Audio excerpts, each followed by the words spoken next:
Elias Carter stood on the edge of the massive platform, looking out at the Galactic fleet gathered below the Drakari warship. Was a towering monolith of dark metal bristling with weapons, its hull adorned with sharp, jagged edges that seemed to cut through the very fabric of space. The ship was a symbol of war and destruction. But Elias was not here for battle. He was here to observe. He had been chosen as Earth's diplomatic envoy for this historic mission.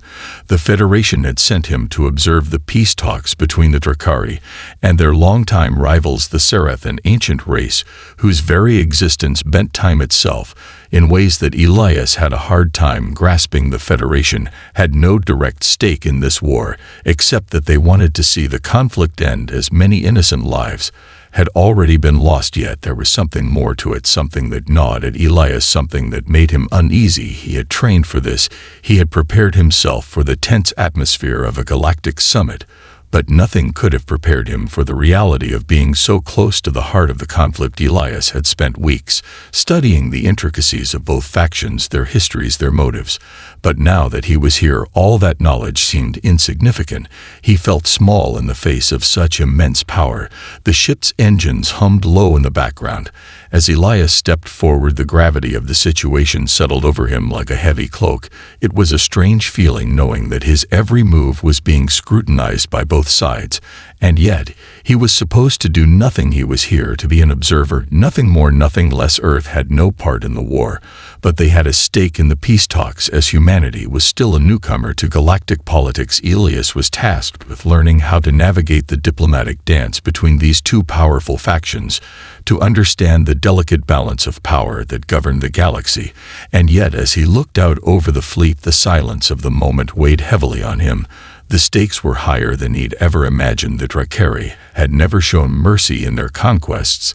They were a race defined by their brutal strength, their entire existence built on the foundation of war. The Sereth were no better. They were an enigmatic race whose philosophy of time and existence often made them seem detached from reality. But Elias had heard whispers of their true power.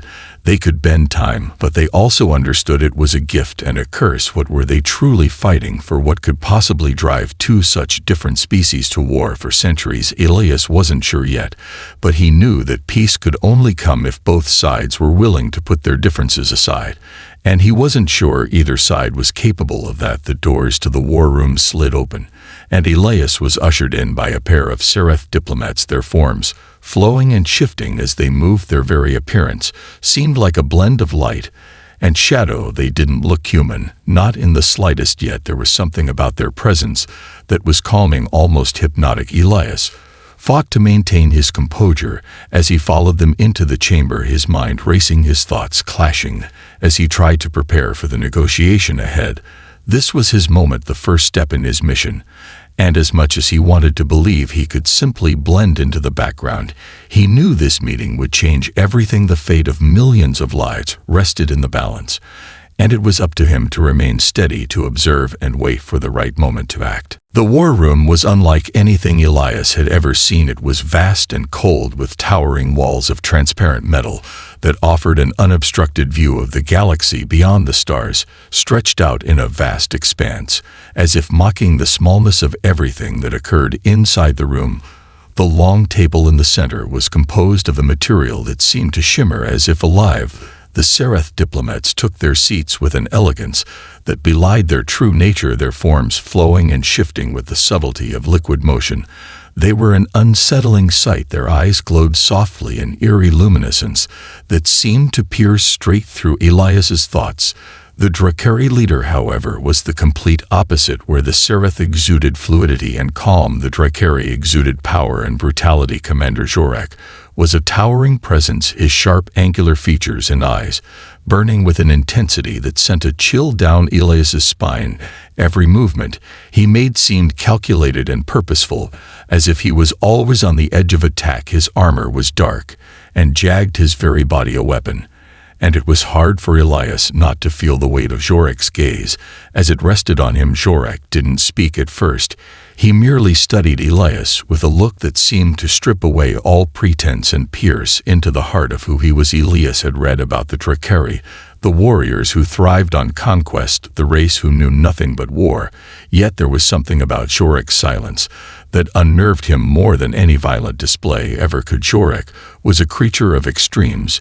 Elias knew that a single wrong word could set the Drakari commander off and turn this negotiation into a battlefield. Jorek finally broke the silence, his voice deep and gravelly echoing through the room. You stand in the presence of powered human.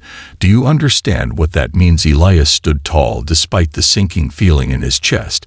He was here to observe, not to argue or prove anything. He was meant to witness the negotiations and report back, nothing more. Yet there was something inside him that could not allow him to shrink away from this challenge. The weight of his responsibility settled into his bones. He had to show that humanity was more than just an insignificant speck in the galaxy. I understand power, but I also understand the consequences of misusing it, Elias said, his voice steady, but not without a hint of caution. He didn't know if that answer would satisfy Jorek, but he couldn't afford to back down now. There was a brief flicker of surprise in the Drakari's eyes, but it was gone almost as quickly as it appeared. Jorek's gaze never wavered as he leaned forward, his hands resting on the table, his claws scraping against the surface, a low growl vibrating in his throat.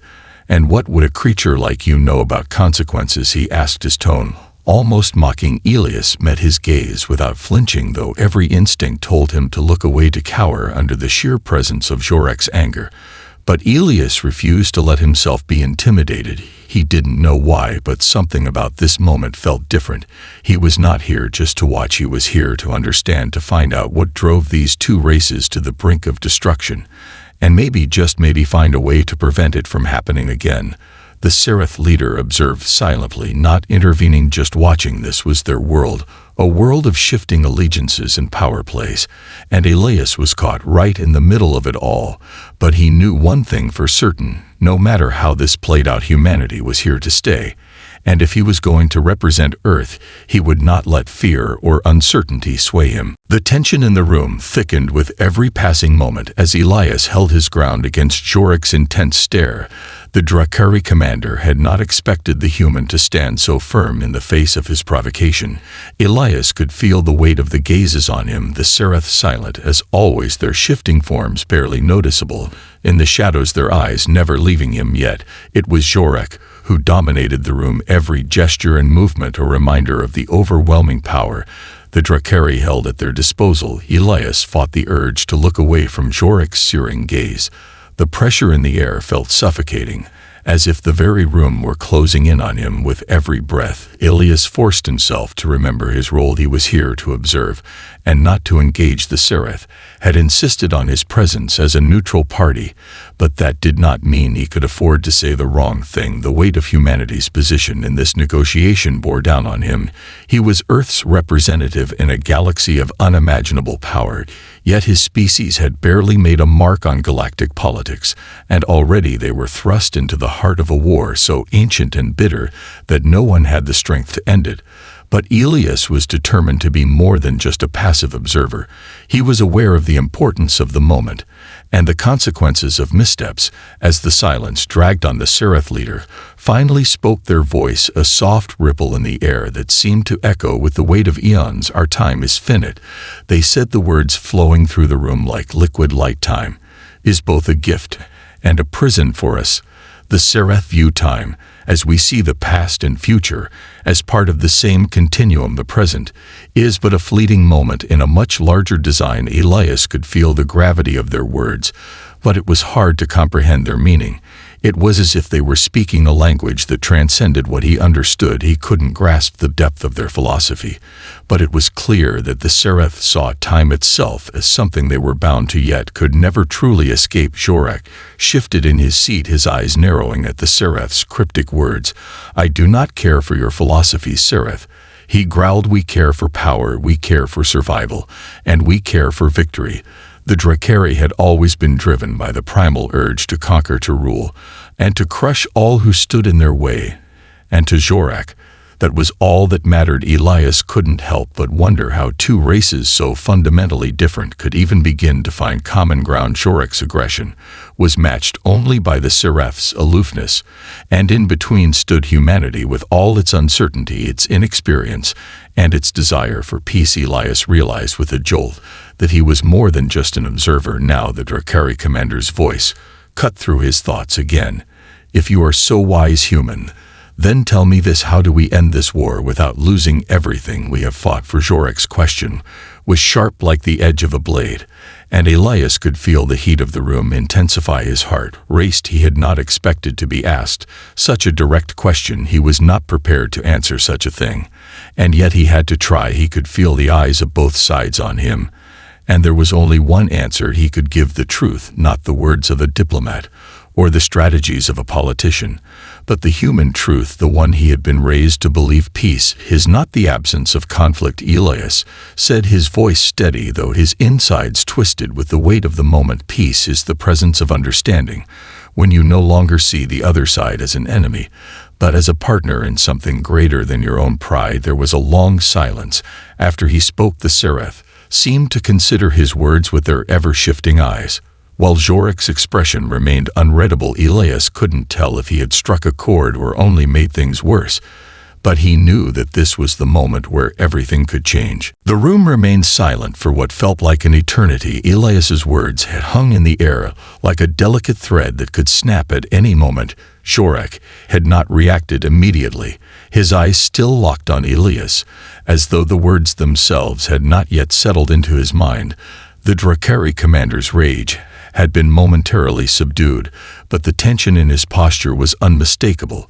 He was a creature of war and violence, and to hear a human speak of understanding, partnership, and peace was alien to him in every sense. The Seraph leader remained calm, their form rippling like water disturbed only by the faintest ripple of thought. The way they processed time seemed to allow them to see beyond the present moment, and Elias could sense their intrigue, but there was no indication of whether they approved or disapproved of what he had said. It was as if they were observing a phenomenon in real time that could not yet be understood. Jorek shifted in his seat, and for a brief moment Elias thought he saw something like a flicker of doubt in the Drakari's eyes.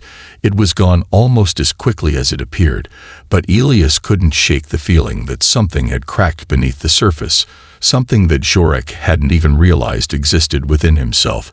It wasn't enough to change the course of the war yet, but it was a start. The Drakari leader leaned back in his chair, his claws tapping rhythmically against the table, his gaze still fixed on Elias for a long moment before he finally spoke. "Your words are weak," he said, his voice deep and menacing. "There is no room for weakness in our world. There is no room for understanding in a galaxy like this." Jorek's eyes glowed with the fire of long-held rage. "You would have us abandon everything we have fought for. You would have us give up our strength, our pride, for what? A fleeting moment of peace that would crumble the second we let our guard down." Elias stood his ground. He could feel the pressure of the Drakari's presence, but he refused to be intimidated. There was something deeper here, something that transcended the politics of war. It wasn't about strength, it was about survival, and perhaps it was something only humanity could see in that moment, the quiet resolve that came from a species that had struggled for millennia to stay alive, to fight against overwhelming odds, to find hope in the face of extinction. He knew that the Drakari had faced their own battles, but their path had led them to a place of destruction and endless conflict. They had lost something along the way, something vital, and humanity had learned the hard way that peace could not be won by force alone. "Jorek, you speak of pride and strength, but your strength has left you alone," Elias said, his voice steady and unwavering. "You are surrounded by enemies, allies who fear you, who cannot trust you, and who are tired of this endless war. Your strength has isolated you from the very thing that could save you." Jorek's eyes flickered with anger, but this time Elias noticed something else, a hesitation, as if the Drakari commander was beginning to understand the deeper implications of what Elias was saying. The Seraph leader had been watching this exchange with an intensity that Elias could not fully comprehend, but it was clear now that something was shifting. The Seraph were not immune to the idea of peace, even if their path to it was vastly different from humanity's. They had their own struggles to face, their own battles to fight, and Elias realized that maybe, just maybe, peace could be possible not through domination or force, but through mutual understanding, through recognizing that no one race, no one species had all the answers. The weight of the room seemed to lift slightly as Elias's words sank in. Jorek's expression had not softened, but there was something in his eyes that Elias had not seen before. It was not acceptance, but it was the beginning of something new, something uncertain but real. The silence stretched on as Elias held his breath, waiting for Jorek to respond, but the Drakari commander did not speak. At first, his sharp gaze fixed on Elias, as though weighing every word that had been said and every implication that had been made. There was a subtle shift in the room, as if the very air had become thicker, more charged. Elias could feel the tension rising again, but this time it was different. It was not the burning anger of a warlord. It was something more complicated, something deeper. It was doubt. Elias could see it now in Jorek's eyes, a crack in the armor of the Drakari's confidence, a flicker of uncertainty that hadn't been there before, and it unsettled the commander even more than any enemy attack ever could. The Sereth leader remained silent, observing this exchange, as though they were witnessing a moment of profound change, their form rippling slightly as though the flow of time around them was shifting ever so subtly. Elias didn't know what to make of their silence, but he could feel the weight of their attention on him, and it only made the stakes higher. Jorek's voice broke the stillness again, but this time it was different. There was no growl, no fury, just a cold quiet that made the words even more dangerous. "You are a curious creature, human," he said, his voice low and measured. "Something in your words resonates with me, but I do not understand how your kind can be so naive.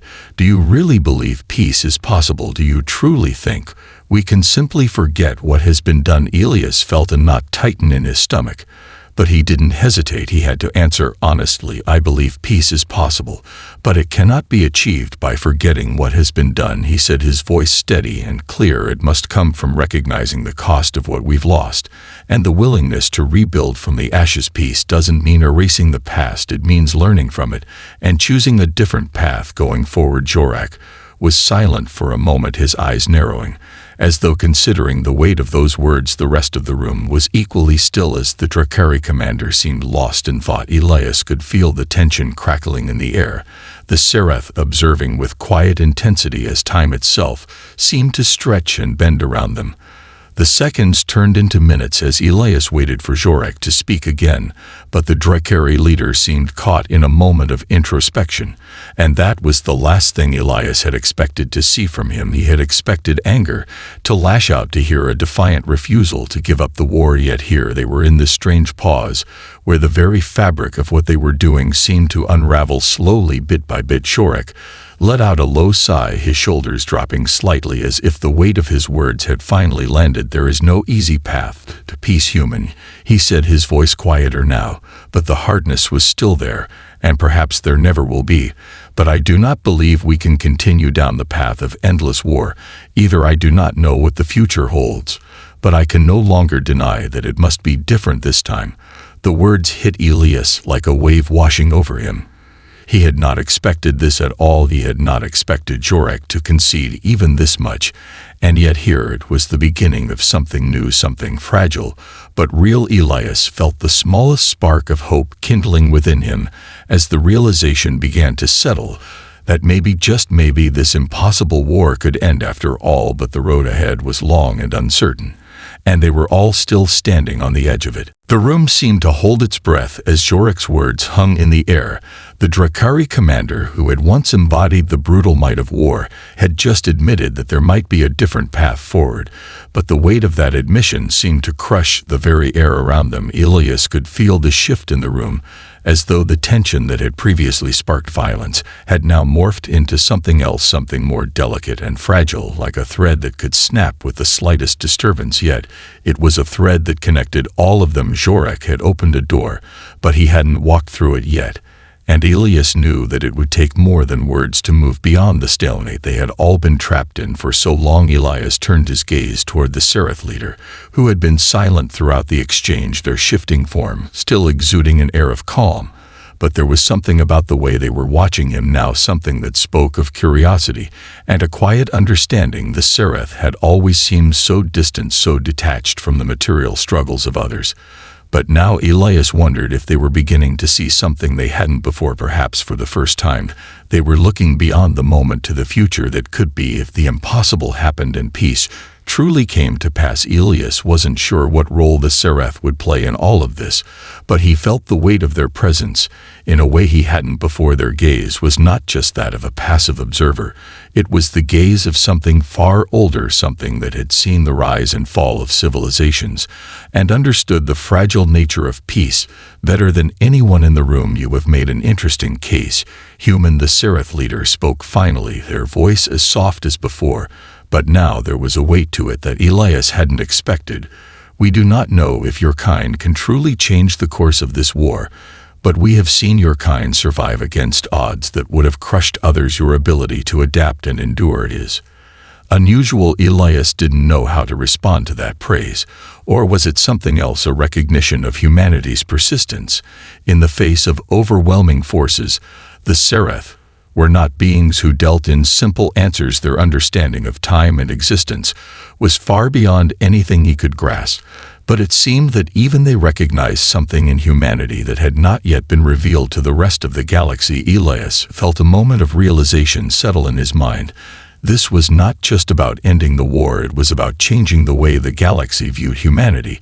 It was about proving that Earth's place in this vast universe wasn't defined by fear or power, but by something far more fundamental: the will to survive and the ability to make something new out of the wreckage of the old.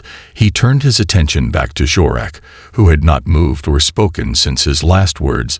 The Drakari commander was still deep in thought, his posture stiff, as though he were struggling with something internal. Elias wondered if the Drakari were beginning to see what he saw, that their strength had been used to dominate and destroy, but it could also be used to protect, to rebuild, to help guide the galaxy towards something greater. It would not be an easy path, but it was the only path worth taking. There was a long pause before Jorak spoke again, his voice quieter now, his tone no longer filled with the fire of a warlord, but with something else, something that Elias had not expected, a hint of vulnerability. I do not know if we are ready to lay down our weapons, Elias, but I do know this: there is no strength in what we have been doing. There is no honor in the endless bloodshed. Maybe it is time to find something more than just survival. Maybe it is time to find a way to live again. The weight of those words settled over the room, and for the first time Elias felt that they were truly standing at the edge of something new, something uncertain but full of possibility. It was not the end of the war, but the beginning of something different. And perhaps that was enough to change everything. The moment that followed Jorak's admission felt almost surreal, as if the universe itself had paused in acknowledgement of the shift that had just occurred. The Drakari commander no longer seemed like an unmovable force of nature.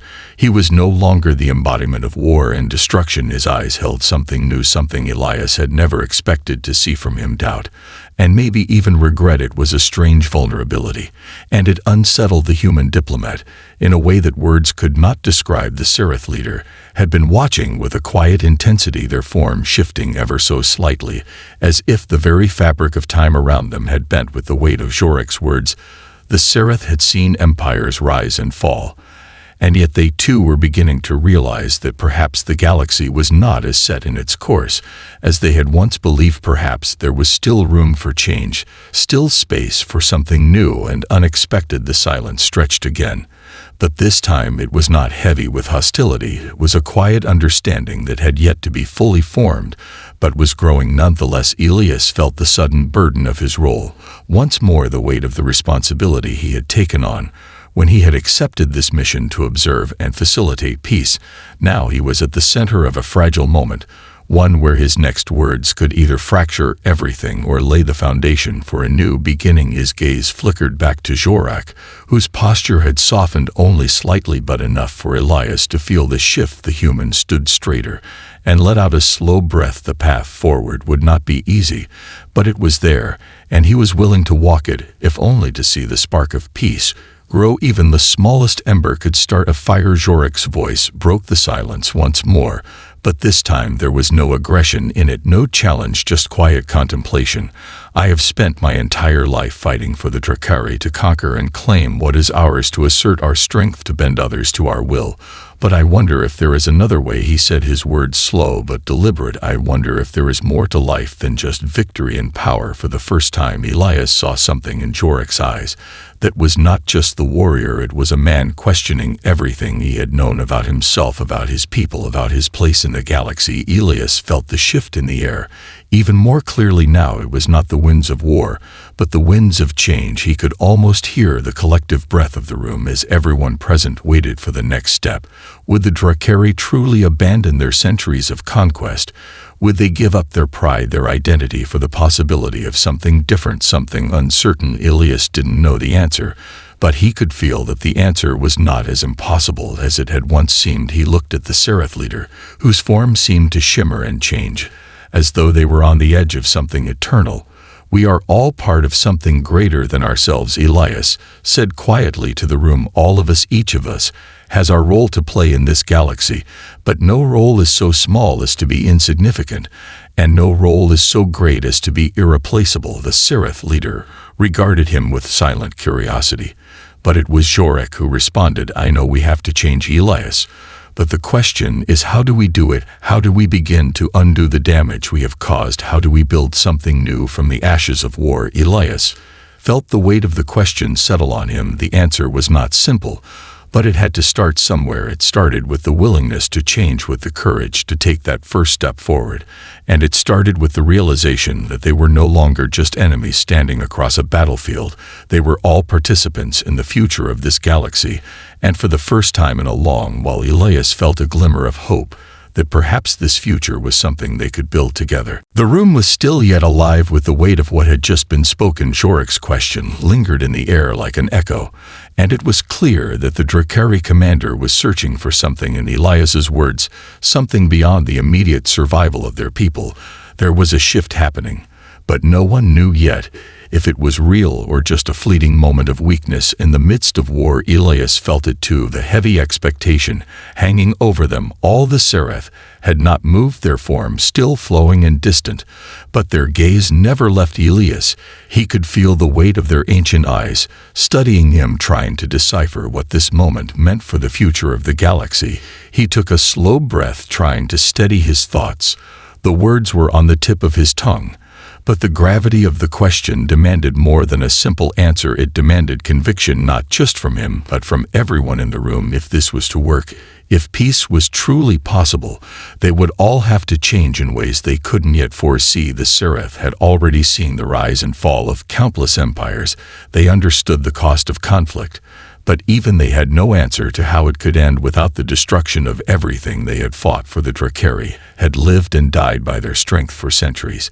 They didn't know how to stop fighting, how to stop striving to claim what they thought was rightfully theirs. Elias had to find the right words to bridge this divide. The one thing he knew for certain was that they were all caught in the same storm. They had all lived through the pain and loss that came from war. But the question remained, could they break the cycle? Or were they doomed to repeat the mistakes of the past? Elias looked at Jorek, who was still lost in thought, his eyes distant, but searching. It was the first time he had seen the Drakari commander appear uncertain, not calculating or calculating, only searching for a way out of the endless cycle of violence that had defined his people for so long. It was both a relief and a challenge. How do you rebuild something that has been broken for so long? Elias asked quietly, his voice soft but full of determination. You don't rebuild it, you start something new. He said the words coming to him as though he had always known them. You create something different, you allow for change. And that change starts with every individual in this room. It starts with you, Jorek. It starts with me. And it starts with the Seraph, all of us together. No one can do it alone, not even the mightiest warrior in the galaxy. Elias's words hung in the room like a challenge, but also like an invitation. It was an invitation for the others to step beyond their old ways, to dare to imagine a future beyond conflict, a future where strength was not only measured by the ability to destroy, but by the ability to build and protect. But the question still loomed: how would they make it happen? How would they begin? The Drakari would need to put down their weapons, and the Seraph would have to stop seeing themselves as above the struggles of others. They would all have to look at each other, not as enemies or rivals, but as potential allies in the great task of rebuilding the galaxy from the ashes of its past.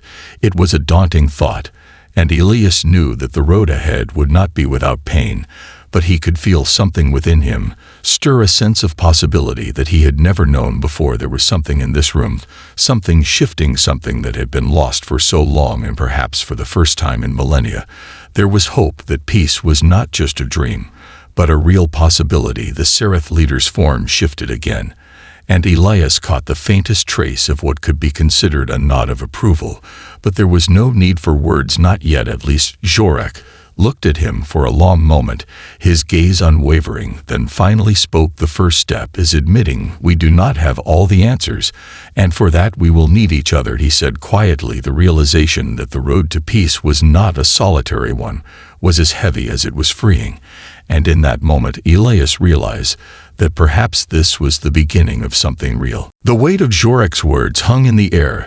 The room had shifted in ways no one had anticipated. It was as if the very fabric of their understanding had been torn and reshaped into something entirely new. Elias felt a quiet exhilaration run through him.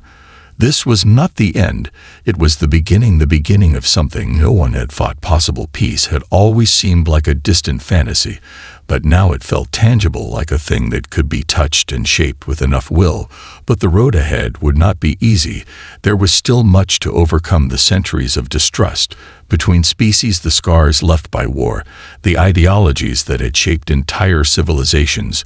These things could not be undone in a moment, but Elias believed they could be undone over time, with effort, with understanding, and above all, with a willingness to change. Jorak seemed to understand this as well, the fierce Drakari commander, who had once believed in nothing but the strength of his people, had begun to see the cracks in the foundation of his own beliefs, and though he was not yet ready to abandon them entirely, Elias could see that he was willing to take the first steps toward a new way. Elias turned his gaze to the Seraph leader, whose silent presence had been a constant throughout the meeting. They had not spoken much, but their every movement had been deliberate and careful. They had observed, they had listened, and now Elias sensed that they too were ready to play their part in this fragile moment.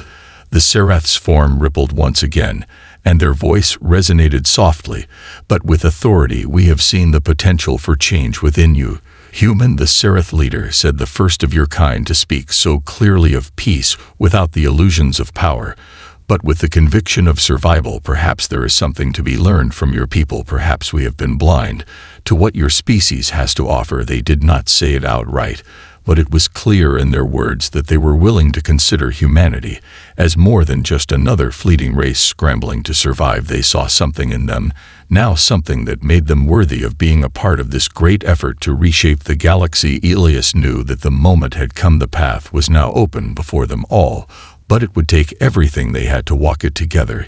He looked at Jorak, who met his gaze with a steady resolve, and for the first time Elias saw in the Drakari a spark of hope, not just for survival, but for something greater, something worth fighting for. Jorak stood slowly, his gaze sweeping the room as if taking in the enormity of the situation. We have fought for power all our lives, he said, his voice steady and unwavering. But perhaps it is time we fight for something more. Perhaps it is time we fight for a future where we are not just conquerors but builders. I am ready to take that first step with you, human. It was the first time Jorak had spoken with anything approaching humility, and it felt like the ground had shifted beneath them all. Elias nodded, his heart pounding in his chest. The first step was always the hardest, but now they had taken it, and with it came the possibility of something that could change everything. The Seraph leader shifted once more, their eyes glowing softly, as if they were seeing beyond the confines of time itself. It is a fragile thing, peace, they said, but it is also a necessary one. Perhaps we will find a way to sustain it. Perhaps we will find a way to make it last. The future remains unwritten, but in this moment, we choose to write it together. Elias could feel the weight of their words settle into his bones. This was not the end of a war. This was the beginning of a new chapter, one that would be written not by the victors of battle, but by the ones who dared to imagine something better. As he looked around the room at the faces of those who had once been enemies, he felt a flicker of hope stir within him for the first time in his life. Elias believed that peace might truly be possible, not as a dream, but as a reality, and it was a reality they would build together step by step.